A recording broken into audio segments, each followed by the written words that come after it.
The blizzard had been raging for 2 days across the frozen moon of Fenris 7 when Dr. Maya Chen found the wolf collapsed outside her research cabin. Through the viewport, she could barely make out the silver-furred creature, its breath coming in shallow clouds against the violet snow. Maya wasn't supposed to leave the climate-controlled habitat. The Interstellar Research Council had been clear. Observe the native lichen species from a distance, take readings, and under no circumstances make direct contact. But as she watched the animal struggle to lift its head, something ancient and human stirred within, her compassion that transcended 1,000,000 years of evolution and 1,000 light years from Earth. The decontamination protocols screamed warnings as she cycled through the airlock. The temperature outside registered -60°C, cold enough to freeze exposed skin in seconds. Maya had grown up in the climate towers of New Mumbai, where winter meant toggling the weather controls. This was different. This was primal. The wolf was massive, easily twice the size of the extinct earthen variety she'd studied in university. Its eyes, startlingly intelligent and amber gold, tracked her approach. It didn't growl or snap, simply watched as she deployed the hover stretcher and with considerable effort, managed to roll the creature onto it. Inside the cabin, Maya worked with the focused intensity that had earned her 3 doctorates before age 30. She ran the medical scanner over the wolf's body, watching the holographic display map out hypothermia, malnutrition, and a plasma burn along its left flank, the signature of a military-grade weapon. "What were you running from?"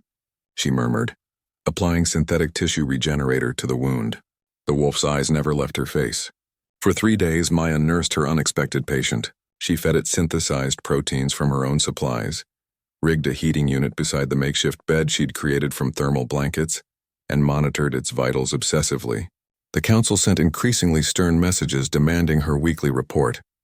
She ignored them all. The wolf healed with remarkable speed. By the 2nd day, it could stand. By the 3rd, it paced the cabin with restless energy, always returning to sit beside Maya as she worked at her research terminal. She found herself talking to it, about her work, about Earth, about the loneliness of being the only human on a moon 7 billion kilometers from home. "They sent me here because I'm expendable," she admitted on the 3rd evening, running her fingers through the wolf's now lustrous fur. Omega designation, bottom of the pack hierarchy, expendable enough to risk on a frozen rock, studying species that might be sentient for all we know. The wolf's rumble might have been a growl or something else entirely. On the 4th morning, Maya woke to find the cabin surrounded. Through the viewports, she counted 12 figures in adaptive armor, weapons drawn, forming a perimeter. But these weren't human soldiers. They were lichens, bipedal, towering, their armor marked with symbols she recognized from her xenolinguistic studies. Royal Guard insignia. The communication panel crackled to life. "Human researcher." The voice was deep, resonant, speaking perfect standard English through a translator. "You will release our king immediately." Maya's blood turned to ice that had nothing to do with Fenris 7's temperature. She looked down at the wolf sleeping peacefully by the heating unit. "Your king?" "The Alpha King of the Fenris packs crossed into your territory 3 solar cycles ago while hunting insurgents. We have tracked his biosignature to your structure." The wolf stirred, rising to its feet. As Maya watched in stunned silence, the air around the creature began to shimmer. The transformation was like watching starlight become solid. The wolf's form stretched, reformed until a man stood before her. He was tall, powerfully built, with the same amber gold eyes and silver hair. Scars crossed his bare chest, including the now-healed plasma burn she had treated. "Stand down," he commanded, his voice carrying an authority that needed no amplification. The guards immediately lowered their weapons. He turned to Maya, and something in his expression was impossibly gentle. "You saved my life, Omega. You can talk." "You could always talk." "Yes?" A slight smile touched his lips. "I chose not to. I wanted to understand the human who would risk council punishment, who would deplete her own resources, who would offer kindness to a predator that could have killed her with a single bite." Maya's scientific mind struggled to catch up with the implications. The lichens weren't just sentient, they were shapeshifters. Every xenobiological assumption in her reports was wrong. The council would. "Your council has been petitioning for an audience with our people for 5 solar years," the king continued, as if reading her thoughts. "We have refused. Humans are territorial, aggressive, hierarchical in ways that disgust us. But you, he stepped closer. You are different. You do not see a lesser creature. You see a life worth saving. Any decent person would have. No. His voice was firm. We have observed your kind. Most would have followed protocol. You followed your heart. He placed a hand over his chest, a gesture she somehow understood was significant. In our culture, a life debt is sacred, especially when it involves royalty. One of the guards entered carrying ornate robes. As the king dressed, Maya's mind raced through the implications. First contact protocols, diplomatic ramifications, the fact that she, an Omega-designated researcher considered too expendable for Earthside postings, had just saved an alien king.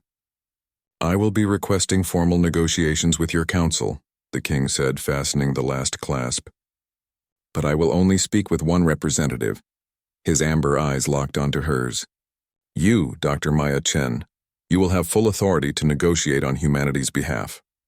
They'll never agree to that. I'm nobody. You are the human who sheltered a freezing wolf when you had every reason not to. That speaks louder than any title. He moved toward the airlock, then paused. In our culture, Maya Chen, rank is not given by birth. It is earned through action, through honor, through the strength to choose compassion over protocol. He smiled, and there was something lupine and knowing in the expression. By our measure, you are no Omega. You never were.